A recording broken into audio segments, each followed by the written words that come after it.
Hi everyone, welcome to my review of Cheltenham Trials Day. It's episode 10 of Cheltenham Chart for the 2026 Cheltenham Festival. Cheltenham Trials Day really looked like it could be a big day for Seven Barrows and Nicky Henderson, but racing doesn't work out like that, and it turned into an absolute disaster with an injury now to Sergino. You have to feel for Nicky after a season where all his horses didn't go to Cheltenham. He's then had the problems with Constitution Hill jumping, Sergino being injured twice for a festival, and now this serious injury to the horse again. It can be a cruel game. I have no affiliation with any yards, whichever win to me, but you do have to start feeling quite sorry for Nicky now, because this looked a superstar. He could have won the champion hurdle, he could have won the champion chase. He was favourite for an Oracle, and he was favourite for the Triumph, and he's not made the festival. He's 6-4 for the champion hurdle. He's not made the festival at any of those times, so you have to. This game is difficult and it can be hard at times. It's the same in panting. You can put up the best of bets and fail to win. Last season, as this season progresses, I wonder how I put the bets up. I put up and never won. Final Demand, beaten in the Turners. Lulamba, beaten in the Triumph. Now is the hour one, the Thyestes this week. He fell. Feet of a Dance, held up out the back in the Pertemps, is winning every month at the moment. I just can't believe the way things go, and it just shows what racing can do. It can give you massive highs and massive lows. I was on the preview with Ginger Joe, Jamie, Liam and Smoking Cheltenham this week. I found that quite difficult because I don't have fancies in every race. I did manage to put up Martian Two each way and at 13-2 and Spillance Tower at 5-1. So I didn't make a complete fool of myself, but it's hard because you don't want to say no bet, no bet, no bet, no bet. And I do quite like the idea of doing preview shows, but it's very difficult because I like to put up good bets for people, and if I don't have very many bets and then they both lose or the three bets lose, I feel awful. Now I understand that it's a game in ups and downs, so I shouldn't be like that, but I am. And that's why I don't do the previews, but I am thinking of doing one for the DRF, so you can look out, there may be one for the DRF. Anyway, I've waffled on enough, I better get on to Trials Day and review the races. First, we will go to Doncaster and the Paul Nolan show. The Devil You Know, hacked up in Riverdon. Really good ride from Sean O'Keefe. Held up out the back, came through, won really, really nicely. Paid a big compliment to his conqueror, Dr. Steinfeld, who beat him at Navan. But he looked like he improved for the step up to 3 miles. He could be a player in the Albert Bartlett. I'm sure that Dr. Steinfeld will be a big player as well. He's into 8-1 now, and the Devil You Know really did win this well though. Showed good resolution to grind down Country Code, and I thought it was a good performance and a good ride, like I said as well. So yeah, a very good performance from this horse, and a compliment to the Mullins horse who beat him at Navan as well. Feet of a Dancer, who we backed last year for the Pertemps, got a very suspect ride, I thought. Held up miles out of her ground, sorry. Well, she's won this mare's race, and she actually went off a very good price considering her form with Wutu earlier this season. She did make a bit of a meal of it. I thought she was going to win very easily, and in the end, she's had to really buckle down to get the win. It was a nice win. She'll go to the mares. Whether she'll be good enough to beat Woodhoo is unlikely, but she will make Woodhoo work.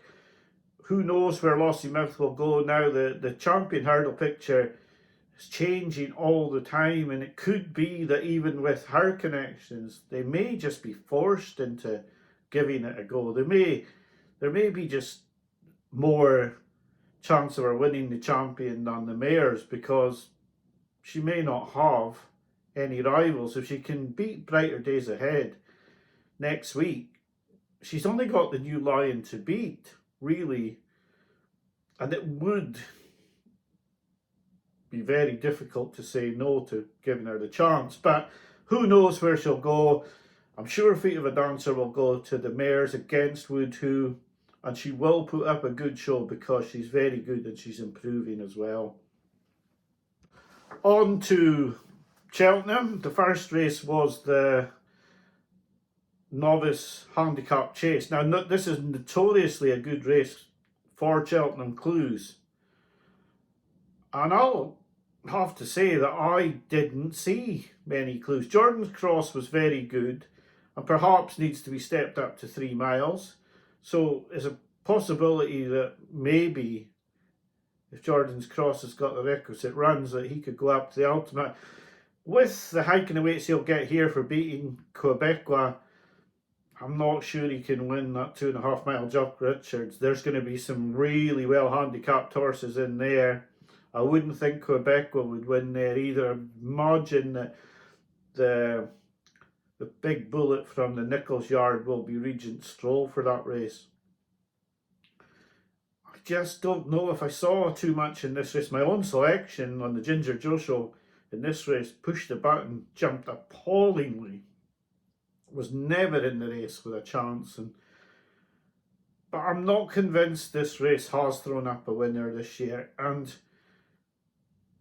if it has thrown up a winner, then my good friend Smoking Cheltenham is better at spotting the ones in behind that weren't really putting it all in, and he may be able to point you in the way of one in this race that ran better than I thought, because I didn't see much in behind that I would look at.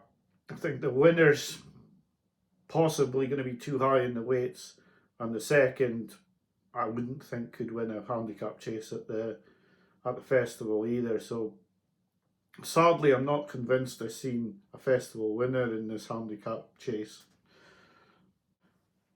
Maestro Conti was very impressive.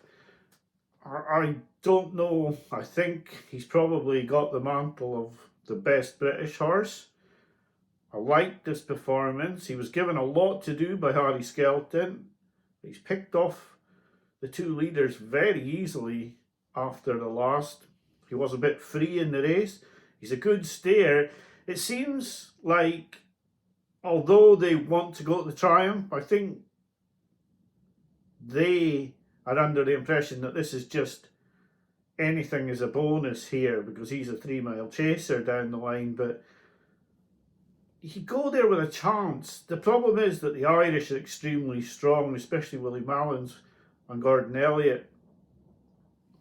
And now, although Maestro Conti's been able to tuck these horses away, I'm not sure it's going to be so easy to beat Narciso Haas, Manche Tout and Proactive, who are massive money buys for the big yards in Ireland. But he has his chance. He certainly won't go down without a fight, because he's bolted up this hill full of running, and he certainly goes there with a chance. Manila Yoga, I wonder if he was drilled to the 9s to beat Active Innocence to give Paul Nicholls that small victory at Newbury, and I'm not sure if he's going to improve much. Now, he's had 3 runs. If he got dropped a pound or 2 for this one, because he was quite high in the handicap at 129. Now, if he got dropped to say 127, he'd be able to run in the Boodles. Paul Nicholls has a good record in that race, so he's perhaps a possibility in this race for a Boodles. This for me, no chance of him beating Maestro Conti in a triumph, and I don't think he's got any chance of beating the Irish horses there either. So he could be one for the Boodles. But I think Maestro Conti will have to take his chance in the triumph. I think he's got an each way chance, but the Irish look very strong in that race. On the tipping show, I put up Jaguar as I couldn't see him beat. And coming towards the last, I'm not sure many people could see him beat. And he's actually jumped into a small lead over the last and been outstayed by Doncaster. Yeah, this was hard to see coming towards the last. You felt for all money that Jaguar was going to win, and he hasn't. Now, he's been giving away about £18 in this race, so it's not a terrible run, and he could still be a good bet for the plate at 10 to 1. In fact, I'd say he is a reasonable price at 10 to 1. I know people think he may go up to the Ultima, but I think they've got a few for that Ultima already. So it could be that Jaguar stays for the plate. I think he'd have a good chance in the plate, especially if Greeno and Guerrero hit slightly better form. They're not in the best of form, that yard, but you would have liked to have seen him pick up the leader here. And you don't know if he's going to get a small hike in the weights, because if the leader gets, say, £7 for winning this race, Jaguar could quite easily get 3 or 4. That could be critical if you do back him before the weights come out. If you don't back him before the weights come out, the bookies will take the pricing. The rock and hard place comes to mind, and very difficult situation, and just sort of working out what you should do with Jaguar. And it's fairly similar in my next review of the next race, where the cross-country winner, you don't know what hike he's getting. The winner of that cross-country was Favori de Shantou, and he's turned his form inside out in his last 2 races, winning at 66 to 1 at Leopardstown, and now winning this race. And this had the hallmarks of the old Tiger Roll Delta work. He's bolted in. Now, I'll admit, I got a bit carried away after this race and backed him at a special price of 9 to 1.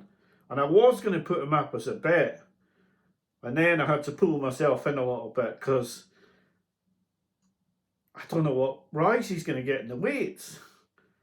Now, if he got £5, I'll be quite happy. But I don't know what he's going to get. Yeah, I'll hang on the bet, but he was mighty impressive today. Now, he's had his favoured ground. He does seem to need it soft, and you're not guaranteed that in the cross-country. So, yeah, I'm going to have a proper think about whether I want to put this one up or not. But he was one of the ones that I really did feel was very, very impressive today. I liked his performance a lot. Jack Kennedy was brilliant on him. Really, really good. And I have to admit, I would be surprised if anything that was behind him today could turn his form round. And I do think, I was texting Steve tonight and talking about this, and you know, weight doesn't really count so much in the cross country, but you just wouldn't want to see him get too big a hike for this. But he's won it really well. But I do think the price is very nice at 9 to 1. And I won't lie that I did take some of it. It's whether I'm going to put it up as a bet or not. I'm not sure. Although I do think he is a good price at that special price win only at 9 to 1 with William Hill. I liked the performance. It was very good. And you can't forget about the Tiger Roll and the Delta work romping in this race previously for connections. The Cotswold Chase was one of the ones on Ginger Joe's show that I did get right, and I was right against Grey Dawning. Really felt I was hard against this horse. The Betfair Chasey one, I was totally against that form.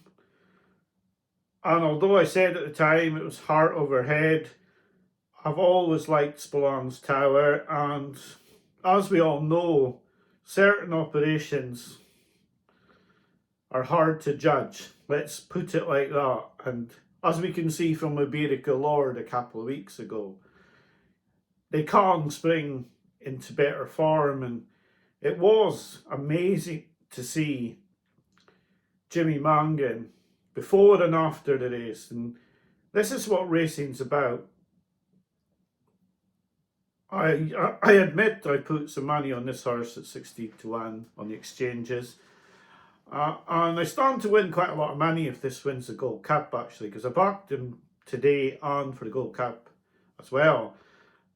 I'm not not entirely sure he's good enough to win the Gold Cup, and I still believe, I know the way you're thinking, is going to come roaring back to form next week and be the favourite for the Gold Cup after next week's Irish Gold Cup. But it was really nice to see a smaller yard win. Now, I know he got £6 today. Jack Kennedy was absolutely immense on this, and if this horse does go to the Gold Cup, surely Jack Kennedy has to be on the horse, because his two best performances have been with Jack Kennedy on. I think he won with more in hand than it looked. La Homme Press ran really well. People will say Spillane's Tower got £6, but La Homme Press got an easy lead at the same time. And Spillane's Tower ballooned a couple and then made a mistake at 6 out as well. So although he was getting a little bit of weight, I still think it was a very good performance. And I think he had more. If I could pick anything, I thought he might have gone away and won by more further, but he didn't. Still think it's a good performance. I'm very biased. I backed the horse and I like him anyway. And when you do that, you've got to be very wary of if you're getting a wee bit carried away. I've said already, out of the two, I would still pick, I know the way you're thinking, but he's a nice outsider in the locker. And when you get the prices like on those associated doubles, they can be very, very nice. So, you know, I have got him in the book for quite a bit. Do I expect him to win? Not really, but he's a nice horse to have in there. Hopefully he definitely goes to the Gold Cup. I hope he's got a chance, because for the small guy, this would be an amazing win. And you saw what it meant to them when it won. The girl leading it round was just beaming. The boy who rode it out at home could barely speak. And, you know, I know that it's a big operation that McManus has got, and after this, Jimmy Mangan said, I'll just take the horse where they tell me. It would be nice for the trainer to maybe get a chance at his day for the real big pot. It would be nice. I think it would be anyway. But then again, I'm biased, like I said, because I've backed it. Yeah, Grey Dawning. I saw some experts saying that Grey Dawning was the only horse to take out of this race. Well, I can't see it. I think Spillane's Tower was just starting to go away from Grey Dawning before Grey Dawning made the error. They have sort of intimated connections that this was a good run, and I got from their interviews that they think he's better than this. Maybe he is, but for me, I'll be very surprised if Grey Dawning wins the Gold Cup, put it like that. I was delighted with Spillane's Tower coming back to form. I know I'm biased, but I hope he runs in the Gold Cup. And he'll be a decent outsider, as will the Home Press. Maybe they both need this ground. That could be a bugbear. Might not be as soft as this for the Gold Cup. They may need this ground. But you can dream, and the dream's still alive after today. The dream in the Champion Hurdle is not alive anymore. It was a very sad sight to see Sergino injured in the race today. I don't really want to go through the race too much, because it was run at a farcical pace. Now that didn't cause the injury because it was on the flat, but I don't understand why the race was run like this. Everyone playing cat and mouse, I suppose. It was marred by the injury, but that's racing. There's not much we can do. I have to admit to turning the racing off after that today, and I watched it back later, the last two races. Was a fan of Sergino. I think he's possibly the most talented horse in training, and to see this happen was very sad. The new Lion won. I don't think we learned much because he's beaten two very inferior rivals, and with the farcical pace that they were going anyway, it just doesn't prove anything. And he'll go to the champion hurdle sort of unproven, and you don't really know what to expect from him. But he's on a recovery mission from falling last time out, so it's going to be a very interesting champion hurdle, but it is going to be missing a lot of big names. You got to feel for the Donnellys and for Henderson's yard, not just Nicky, but the people behind the scenes at that yard as well. You know, they've got Constitution Hill, who looked like a superstar and can't seem to get round anymore. They've got a horse who could win a champion chase or a champion hurdle, and he keeps getting injured.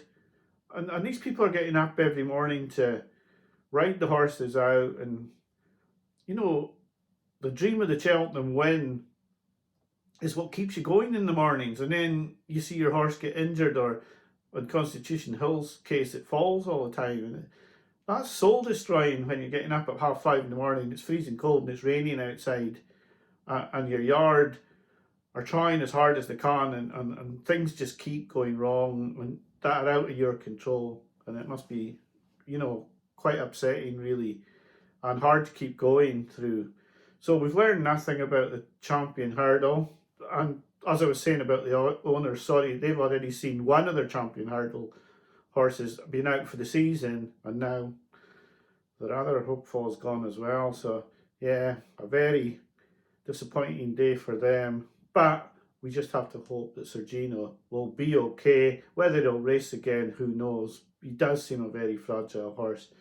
But as long as the horse is okay, that would be the main thing that would come out of this. I watched the last two races back later on in Posé-Trois. 3 races on not such soft ground, and he's won them all. And he's come into the races, and you know, I thought maybe he had more in the locker when he won the races. Perhaps he was all out and Nico wasn't holding on too much.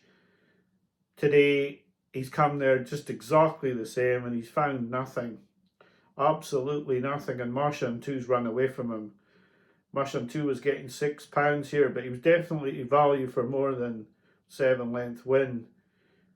He's had 3 wins at the track this season, Martian Two. Now 1 blip at Haydock, and everyone knows I'll allow a blip at Haydock. He's in the same boat as Maestro Conti, in that you just don't know now. He's the best we have, but is he good enough to cope with the Irish challenge that's going to come? I don't know if he is. He certainly looked strong up that running. He did.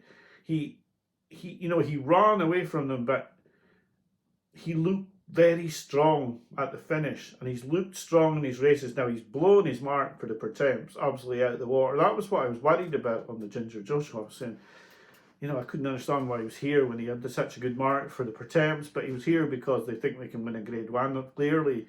And they've won today, and they go into that Grade 1. They've got the Irish horses to worry about.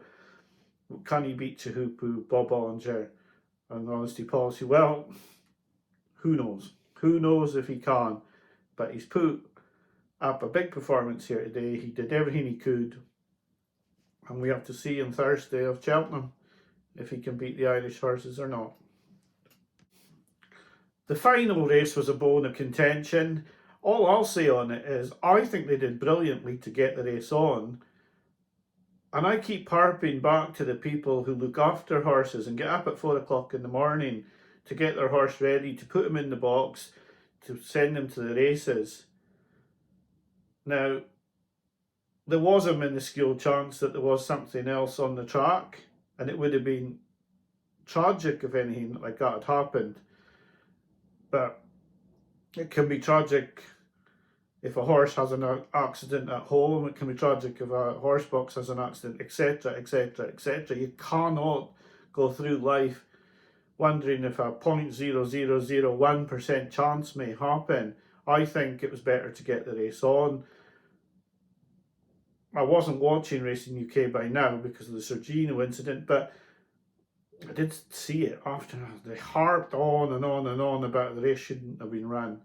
It was run. I thought the track did well. They're going to get a lot of stick. People are going to keep hammering on and on and on. The people who want the woke brigade, they won't let this go because they want something to moan about all the time, and they continue to moan about it. The race was run, nothing happened, and it was a great race. Taurus Bay for me was the horse who I took out the race. Cryptic Jim could go on to be an Albert Bartlett horse, I think. Nicky, I think he'd drawn stamps by now. Active Innocence was taken out. It was, yeah, I mean, every trainer had their chance to take their horse out. They all knew before the race what could happen. So Nicky took his horse out, and that was his right to do that, and the others ran. I thought Taurus Bay was going to win the race. Cryptic Jim's just outstayed him, but I thought probably on the ground, probably beat Taurus Bay. Is he good enough to win a Turners? Possibly not if he couldn't get this done, because the Irish are going to come with a big contingent. He's still got no drama of the second form did not get heightened here very much, but we'll see come Cheltenham. We'll have plenty of days to talk about the Turners, but it was good to see this race run for me. I can only give you my opinion on my channel, and my opinion was it was good to see the race run. Taurus Bay, to me, looked the best horse in the race. The soft ground maybe caught him out a little bit, and Cryptic Jim just got the better of him. And I think Cryptic Jim could possibly be a Bartlett horse. The Blue Room blew out completely here. This was a really, really poor run from him.